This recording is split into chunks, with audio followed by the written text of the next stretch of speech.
بغيتي كيكه ساهله واقتصاديه غادي تقدري توجديها بواحد الطريقه اللي كتكون ساهله. دوزي معايا نشوفوا الطريقه. غادي نحتاجوا الخلاط الكهربائي اللي غادي نديروا فيها 3 ديال البيضات يكونوا كبارين.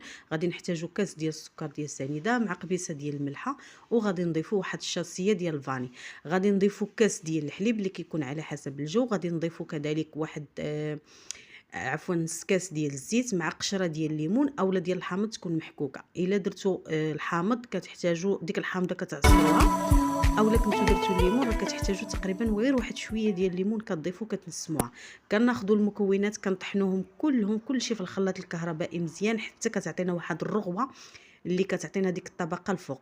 من بعد كناخذوا واحد لي بول كنديروا فيه داك الخليط ديالنا، وكنكونوا هنايا كيف ما شفتوا راه المول كندهنوه بشويه ديال الزبده ورشوه بالدقيق. كنحتاجوا هنايا 500 غرام ديال الدقيق اللي كتبقى على حسب عاوتاني الطحين اللي عندكم. كنضيفوا 3 ديال الخمارات ما يعادل 8 غرام.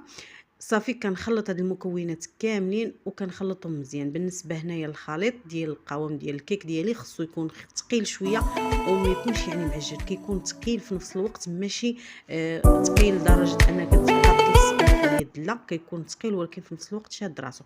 صافي كنضيف البقيه ديال الدقيق ديالي وكنخلط في هذه الاثناء هذه بلا على حسب الفران ديالكم. الا كنتي الفران ديالك خاصو ضروري سخون يعني كيتعطل في انه يطيب لك الكيك، راه كتشعليه يدفى شويه. اما بحال الفران اللي عندي انا دغيا كيسخن، كندخل الكيكه على فران يكون بارد.